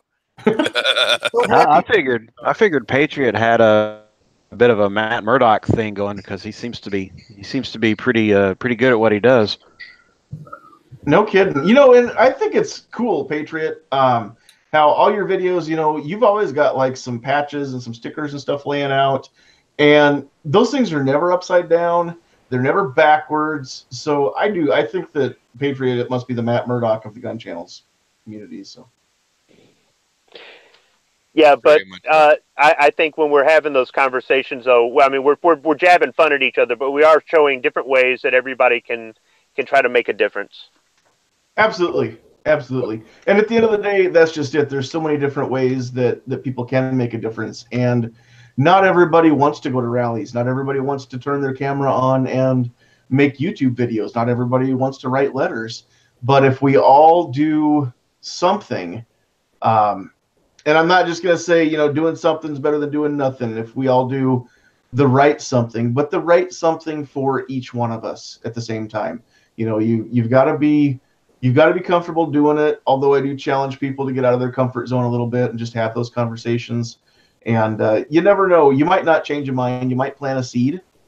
And, you know, if you just plant the seed that not all gun owners are criminals, that we're just regular people, and you know, until I told you I own guns, you had no idea because I look like everybody else. You know, I mean, we plant that seed and then somebody else can come along and water that seed. You know, it may grow. It may take a while, but we may get people to, you know, start seeing things a little bit more from our perspective. So absolutely. I'm never going to fault anybody for not turning on the camera as long as they're out there, as long as they're doing something that's right for them, because I've been doing this about a year now, and I think sometime in February will be a year. And even now that I've been doing it for almost a year, going down and hitting that record button on that camera is still some days the hardest thing I do all day. I still, you know, I do this and I have the camera facing me. I don't have to look right into it, so you that kind of helps a little bit. Look me in the eyes. Yeah, I know. I was just gonna easier say, doing the chats, but going down and doing that solo recording and hitting that record button, man, there's still times when it's like, what am I gonna do? Well, I got around that earlier today. I put a video up that I filmed it in one take. It was a little over 10 minutes, all in one take, and just a holster review. And I just didn't put my face on it, so that helped.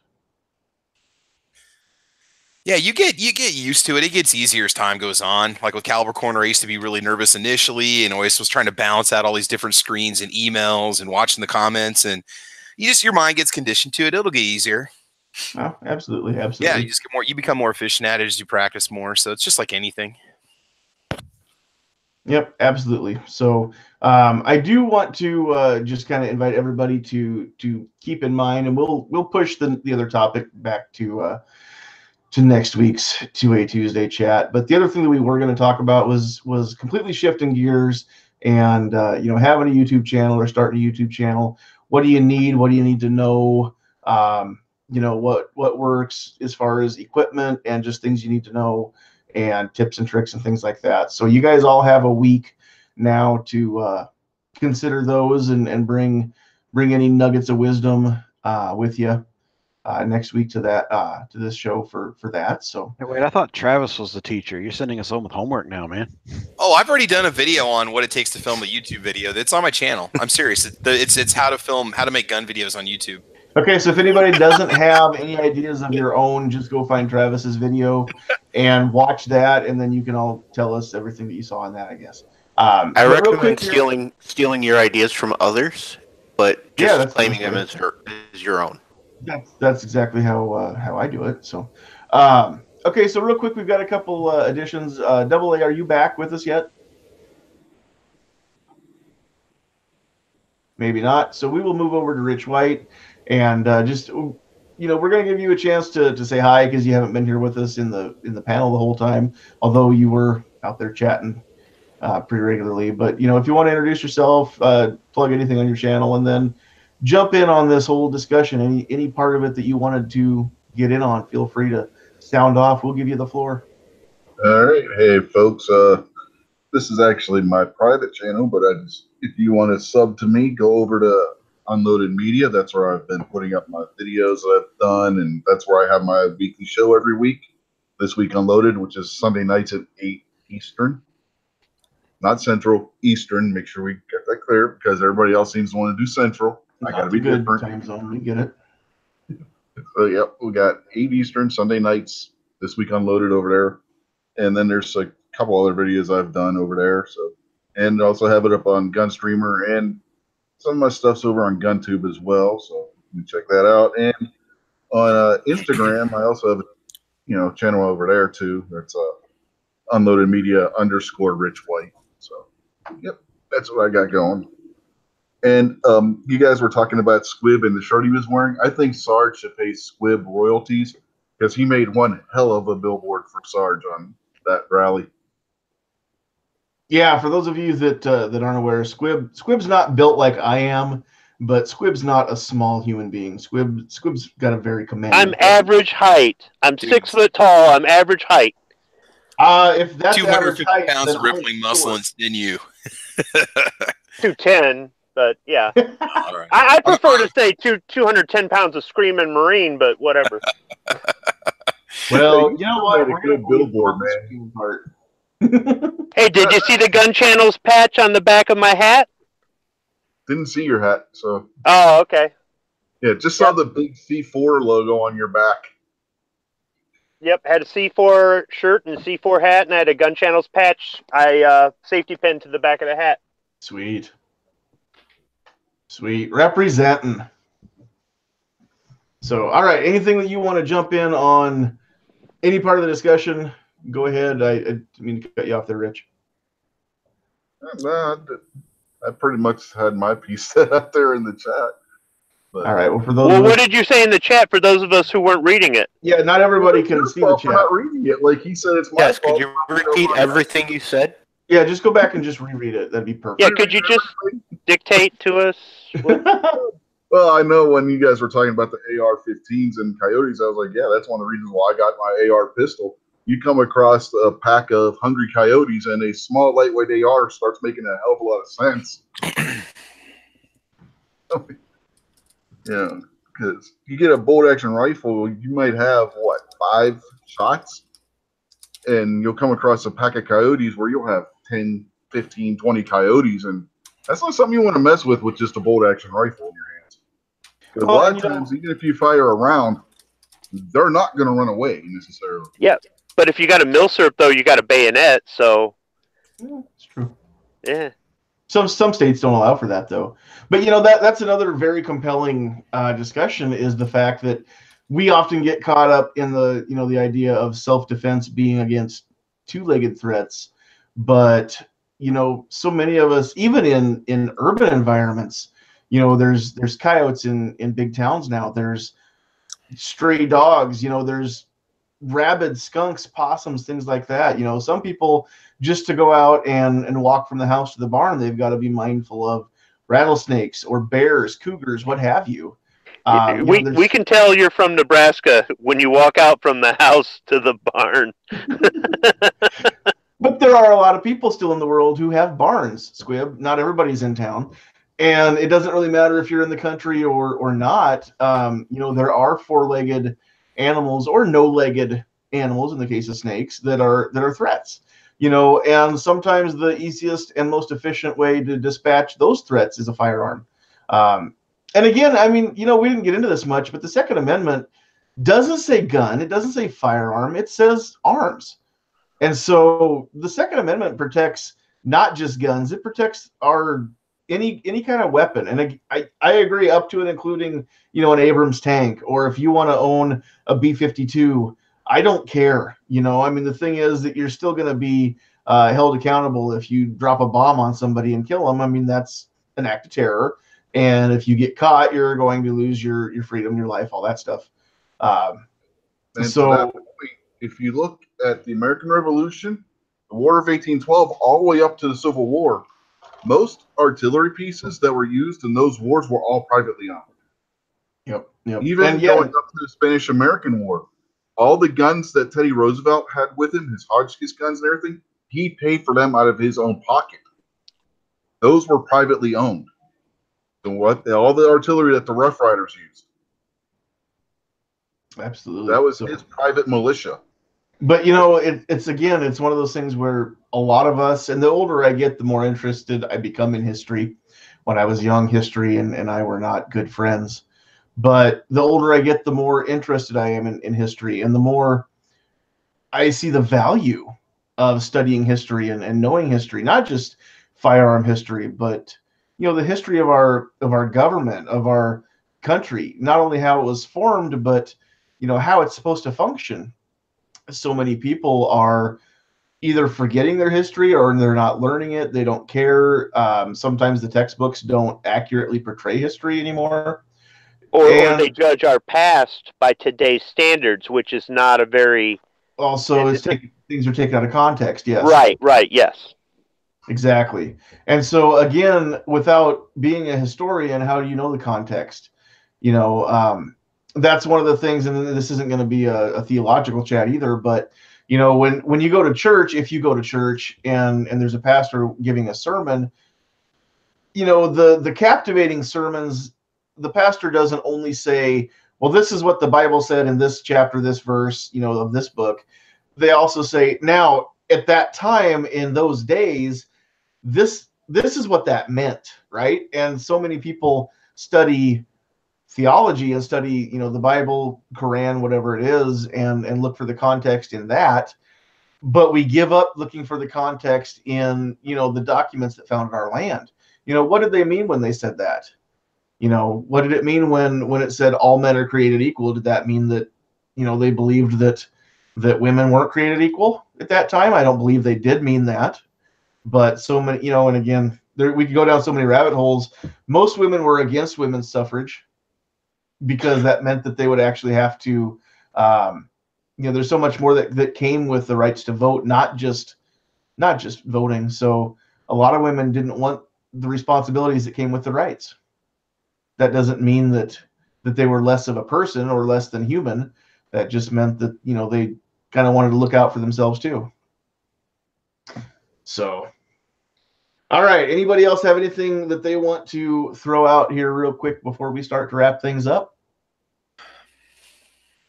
The Second Amendment is about the First Amendment, and the Second Amendment is about the Third and the Fourth and the Fifth, and they're all about the same thing. It's all about personal liberty At and least the first 10, yes. being able to make the choices that you see best fit your family and your goals for life. And in that, society develops. And then society develops that bad guys need to be put over there.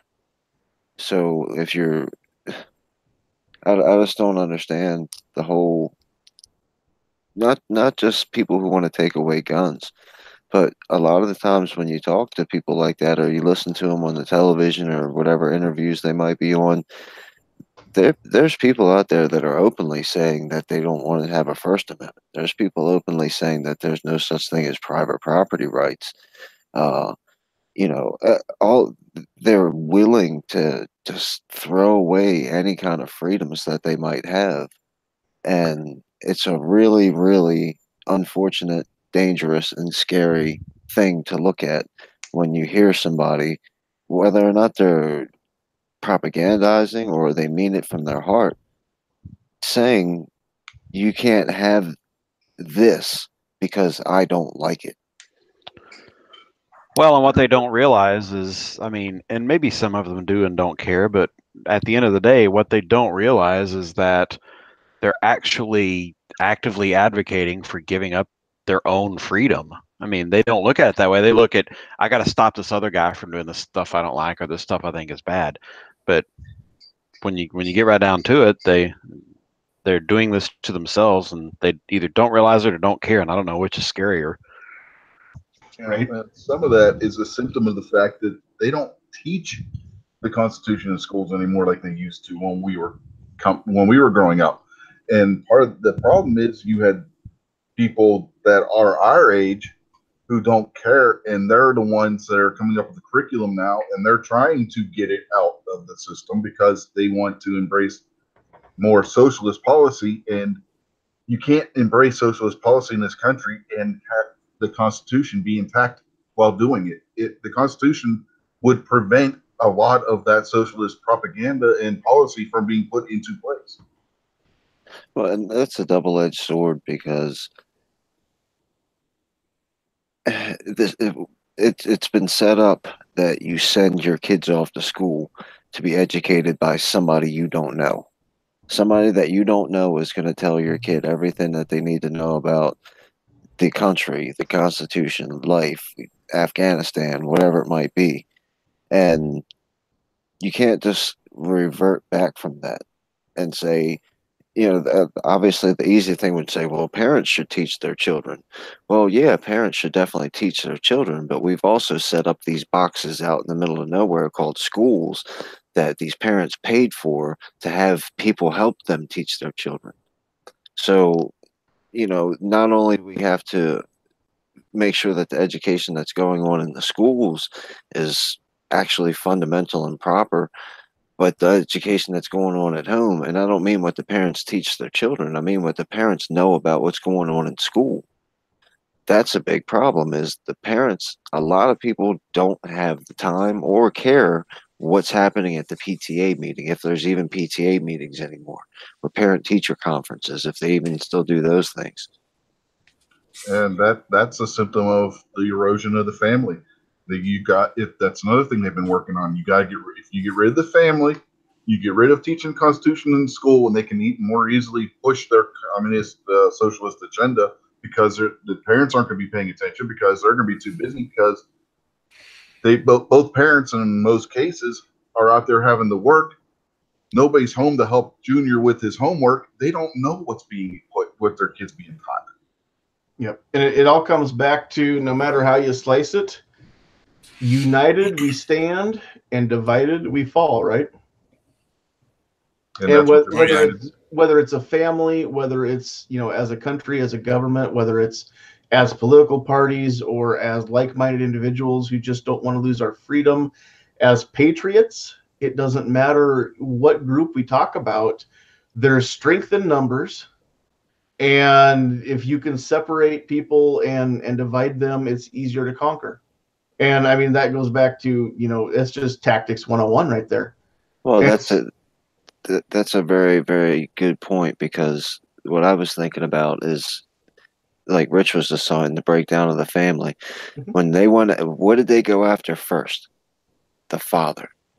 And now you can look back all throughout history, and the father has been the responsible one. That's not a sexist thing, that's a fact thing. Men have always been the ones that say, you're not going to hurt my family. My family's not going to starve as long as I can stand and do something to keep them from starving. Look back into scripture. Why is God called the Father? Not because he's a man, because God is not a man. God is a spirit. But he's called the Father because the name and the word Father has that impactful meaning. And when they went after the Father and put all the fathers in jail, and I'm not saying they all get rounded up, a bunch of black guys and Mexican guys and white guys, and threw them in jail, but they made it harder and harder for a father to stay in the home, whether it's through the prison system or whether it's through the welfare system or whatever it was. And when the father, look how effective it's been to society since the war on daddies happened. It's it's absolutely a political and purposeful attack. It's not like they just accidentally are doing what they're doing. They are smart and they're good at what they do. And when they come after you, they have a plan. They're not just swinging haymakers in the air. They've got a fight plan, and they're going to go after it. Yep, absolutely, absolutely. And I don't know if it's necessarily a they that's done it. It's just circumstances in general have led to this, and sometimes it's been by design, sometimes it's been by happenstance. But I 100% agree that when families fall apart, households wither and die, right? I think it's a perpetuation of an idea, and it's morphed into something more and more and more over time. But I don't think one person set out 50 years ago to do something thinking they were actually going to live long enough to see it to fruition. And that's part of where there's more division in somebody saying, no, no, no, that's not happening, and somebody going, yes, yes, yes, that is happening. But whether it's happening or not, even the potential for that sort of way for a government to over time take control is just yet another reason why we need the right to keep and bear arms. I agree with that. I agree with that. So, all right, we'll kind of end everything there. I do just want to say that the only way that we're going to win is if we all unite, and if the hunters, the sport shooters, the collectors, the defense-minded individuals, fill in the blank, whatever group of people. The only way that we're going to win this fight is if we all stand shoulder to shoulder, we have each other's backs, we all present a united front. There's 100 million gun owners in America. I mean, I've seen the meme just today. I saw it that said, if we were the problem, you'd know it. Well, we're not the problem, but why can't we get together and be the solution? Let's all stand shoulder to shoulder, put aside whether or not we think that your gun is dumb, or you think that my gun is dumb, or you wouldn't buy that, or I wouldn't own this. None of it matters, because none of us are going to get to keep any of it if we don't get our poop in a group and actually do something about this tendency that we have to lose our laws. And I have to say, poop in a group was very funny. Turds in a herd, man. That's a great one. Get your crap together. Get your nuggets in a bucket. That's right. All right, so we're going to let everybody go and just have some final thoughts and anything you want to plug for your channel. Feel free to do that. I haven't heard back from Armament and Axes. I believe he's actually in a conversation right now with Clover, so he's here, but he's not. So we will skip AA for now, and we'll just kind of go backwards through the room, I guess. We'll let AA have as much time as he can. So Travis P11, thanks for being here, man. Yeah, no, this was a great chat tonight. I think you know, the idea of uniting the gun community, I think that needs to be the theme for 2019, because that we got to get everybody together and we need to communicate with each other and get everybody on board. You know, great way to do that. Again, follow everybody that's on this panel, whether you want to watch them on GunTube or Gun Channels or YouTube or whatever, Gun Streamer. You know, subscribe to these guys, like and subscribe, check out the material. There's a lot of good content, a lot of good discussions. You can really educate yourself. And yeah, no, man, I appreciate the invite. Thank you very much. Absolutely, absolutely. And yeah, out there in the YouTube chat, Brandon Southern had said hashtag all guns matter. You know, yeah, whatever we can do to get everybody together and you know, bridge the gaps and transcend the differences. That's what we need to figure out what to do and how to do it. Squib, you look different. You're no longer Airborne Ordnance. Was that what it was? Airborne Ordnance. Now you're back to Josie Wales. Aviation ordnance. Yeah, well, you were talking about the things that you need to do a show or make videos, and apparently one of them is a good internet connection. So I kept dropping out, so I decided to come back as somebody else. I gotcha. Well, whatever works. Glad that you're still here. Any final thoughts? Any channel plugs? Channel plug. I'll put out some more really lame videos here, maybe in the next couple days. I got a few things I'm working on. I had one video I was going to release, and after I edited it and watched it, I said, this is just, nah. So I'm going to reshoot the whole thing. So I'll put something out there, but I mean, it's not very good. So I appreciate the people who take the time to watch, but don't feel obligated. All right. Well, besides the videos that you're putting out, you can be found on a lot of different live chats regularly. So if somebody else or somebody wants to hear more of what you have to say and your pearls of wisdom, where can we find you throughout the week typically? Oh boy, Monday nights at 10 or 11 Eastern, depending on the time change, on the Hawaii Volcano Squad channel on Lock and Load. Obviously here at 10 Eastern. Yeah, I said Eastern. On Wednesday, Rick's Life as I See It. That's at 7 p.m. Eastern. Some Thursdays I'm on Sarge's show, and that's at 9 p.m. Eastern. And then Fridays, Budget Guns and Gear Review does Right of the People at 7 p.m. Eastern. On occasion, he's got to bump that to Sunday. And then, of course, Saturday morning, Travis P11's Caliber Corner. And then every now and then on a Saturday at 3 p.m., I will jump on Rick's other show, Rick's Life as I See It, his Saturday show. And something else here, there in between sometimes. I'm even on, I'll jump in on a few prepper shows that aren't on gun channels from time to time too. Awesome. Get him in here. Get him built into the community. We'd love to keep this community growing. So, all right. Well, thanks for being here. Thanks for giving us your own thoughts. Nobody can ever say that Squib Load is just repeating things that he's hearing on TV or on the radio. This guy is the real deal. He thinks about stuff, sometimes even before he says it, other times after the fact. I am in the same boat. I get you. But it's always lively when Squib's around. Thanks for being here. So, thanks for having me. Yeah, absolutely. All right, we will move over to Rich White. What is Unloaded Media, right? Yes, sir. Unloaded Media channel. And I did my plugs not that long ago, so if I can, I want to touch on what something that Boobsut was saying out there. He was saying when he was in 9th grade, they had mandatory civics class, and they had to take a test on the U.S. Constitution as well as the Missouri Constitution. He asked if anybody else had done that or if that's still required.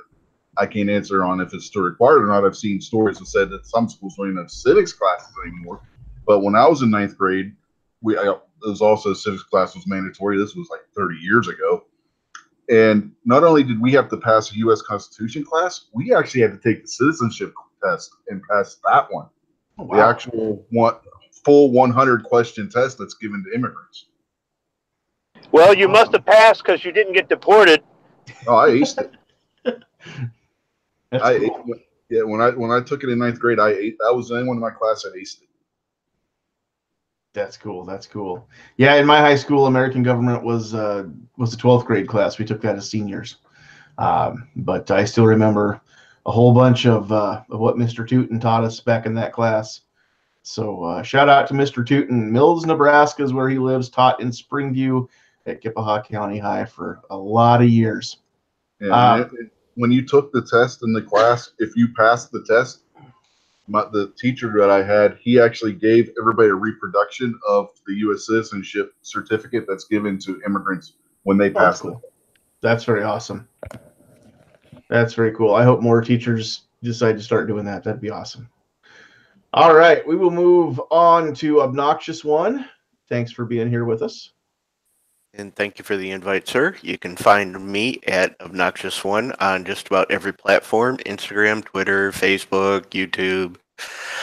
I'm usually on Sarge's show at 9 o'clock Eastern on Thursday night. Sometimes he has it at 11 o'clock Eastern on Saturday night. And occasionally I've been swinging in on the closer. I'm not proud of it, but, you know, guys got to do what a guy's got to do. So don't they have you on cleanup duty on that show? Usually, I was out in the field this last week. So in your little house. Yep, in my little house. It was nice to get out of the studio and be out in the field. But I will end this by saying this is my bump stock.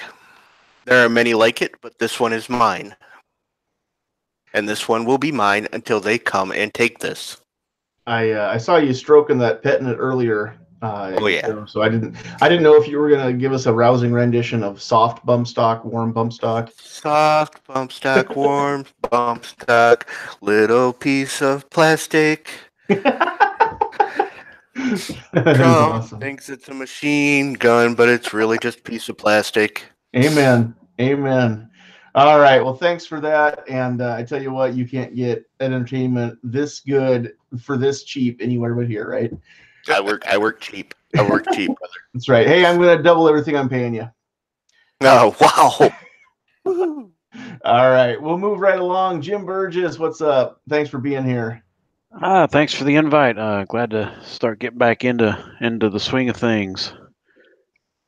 Absolutely. Any plugs you want to make? Anything coming up big on the channel, or other shows that you'd like to join that you want to talk about? Nah. I think I have plans for the channel this year, but I'm gonna go watch Travis's video first now.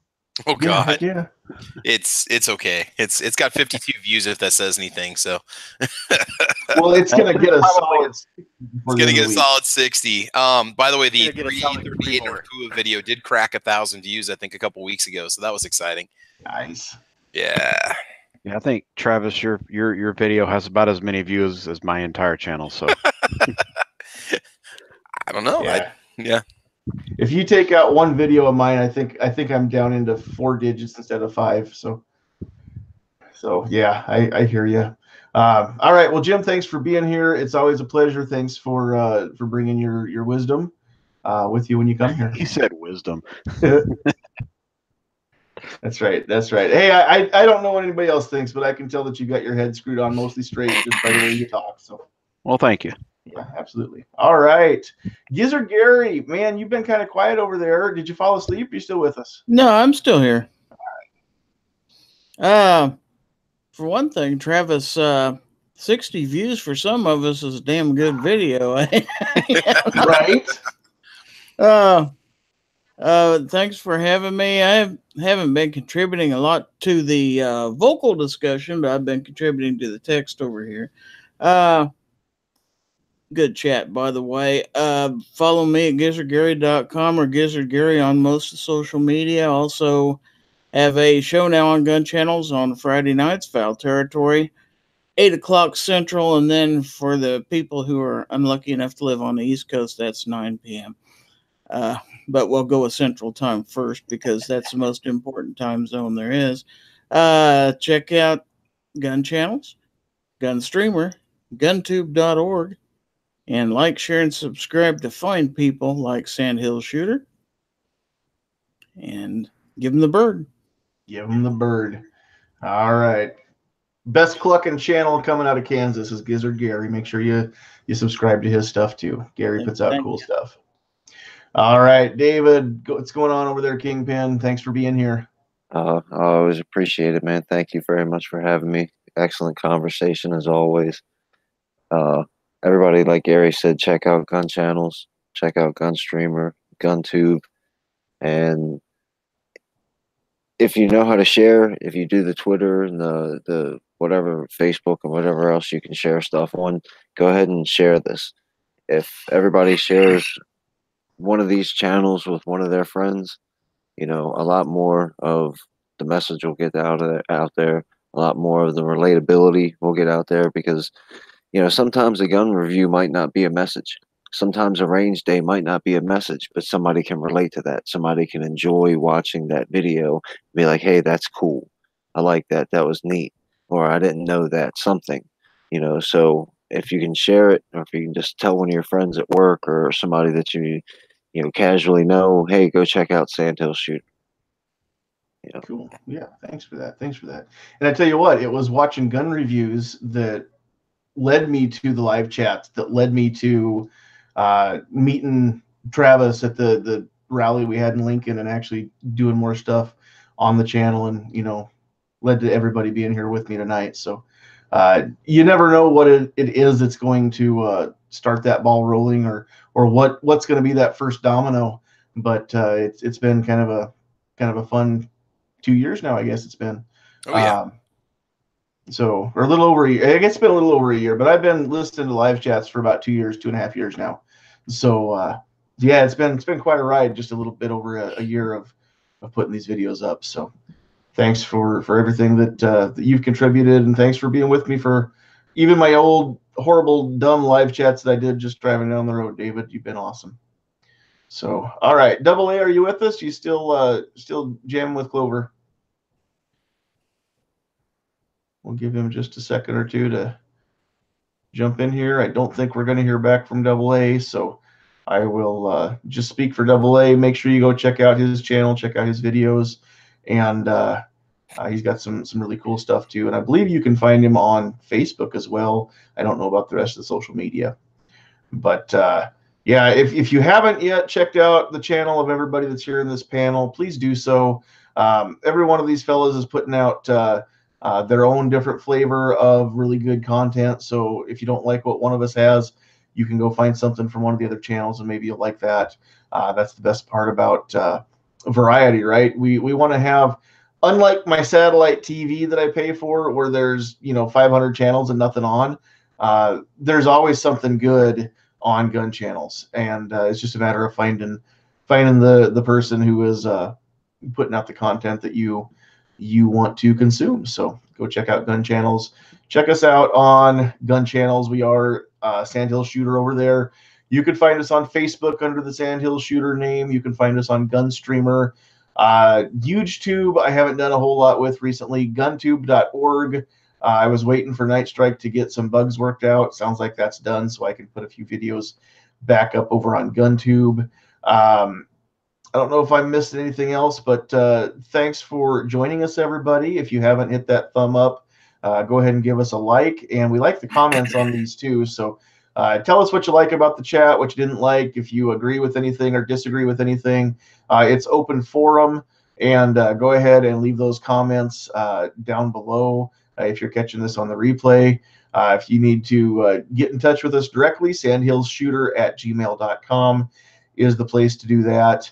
And I will go through here and we'll just check. Let's see who was all on Gun Channels. G-Webs was cool enough to get the Gun Channels chat working for us, so that was back up and running. So we had Jim over there, we had G-Webs in, we had Gary over there, David was in there, we had, let's see who else, we had Pacific Northwest Woods.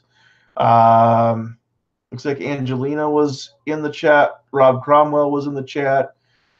Dead Horse was in the chat over there, just not talking. But on Gun Channels, it's cool because I can actually see everybody that was logged in. Now, on the YouTube side, if you didn't comment, I don't know you were here. So you've got a little bit of time to make some comments. Or if you catch us next week, make sure you comment so we know that you're out there so we can say hi. But looks like there's a lot of comments. I'm going to try and catch everybody here. We had Logic Rex. We had Freedom for All. We had New York Outcast. We had Rob D and Rob C. We had Slim. We had Brandon Southern. Again, welcome to another Nebraskan joining us for the chat. First time in here, just found the channel. We had Boob Sweat. We had Midnight Range TM. We had Obnoxious One out there as well. We had Rich White out there. We had Vanessa Kitty. I'm trying to roll through these and catch everybody's name. I know that I always miss people. Sometimes I say people's names twice. Sarge was out there, C4 Defense. Also has some really good content. Go check out Sarge's stuff. Jim Burgess was out there as well. I know there were more people up here if I keep rolling. It's kind of funny because people will come and go and they'll talk a little bit and then we won't see them again. Patriot in the Dark, David Bowling, Red Leg Objective, Vash Matrix was in the house doing a lot of chatting out there, being good and vocal. Zorro117 was out there, and El Zorro is Spanish for the Zorro. I know that much. I do have a question that I've got for Zorro the next time we're in the same chat, dude. I've got something I want to ask you about, but we'll let it go for now. Just real quick, Zorro's a fox. I just want to get that out real quick. So yeah, I know. Okay. I knew that. I was just being fun. All right. Double A was out there in the chat. Yeah, I know. Thanks, Mr. Spanish teacher. We got you. Travis knows Spanish. For those of you that didn't know, that's what he does for a living, is teach Spanish to people. See, Spanish to people who already speak it too, not just Spanish to idiots like. Well, we teach English to kids that think they know English, don't we? Yeah, well, it didn't take from some of us. That's why they have to go for second language classes. I bet you teach English real good too, don't you? Yep. I talk real good. Hook it on Pahonix, work it for meh. There you go. Local 223 was out there in the chat. We had I'm still scrolling here as we're going. Philo was there with us. I think that might be kind of just about everybody. I think I've almost run across everybody again. Bentley Sophie was out there a little bit doing some talking too. I do remember we had John Brown Productions out there. If I've missed anybody, I'm sorry, but make sure that you make more comments and hang with us, and we will be able to shout you out. And again, anybody who wants to join in the panel, send me an email. And somebody took a chance on me once and let me in the chat and decided that I wasn't a complete moron, and they've regretted it ever since. And Travis has regretted it ever since. Oh, you know what? The most important chatter out there in the YouTube chat that I can see, Sandhills Sweetheart was in the chat as well, and she's sitting right here beside me, comfortably off camera where you guys can't see her. But and she's regretted it ever since. She's regretted it ever since. That's right. But the good news is she did sign on the dotted line. She's stuck with me. It's cheaper to keep me at this point, so I don't have to worry about any of that. So again, thanks everybody for joining us. And no matter what kind of what you're into as far as shooting, whether it's firearm, center fire, rimfire, muzzle loader, bow and arrow, slingshot, any of that. If you like to take an atlatl and throw spears and hunt that way, or practice with targets, whatever. The Second Amendment encompasses all that, knives and swords and any kind of weapon that you can think of. The Second Amendment was designed to encompass all of it, no matter what you're using it for, as long as it is a lawful and responsible use. The Second Amendment protects that right, and we're going to lose it if we can't all get together and make sure that that it doesn't go away. So a little bit of a call to action. Everybody get moving, get off your butts, and figure out a way that you can be active.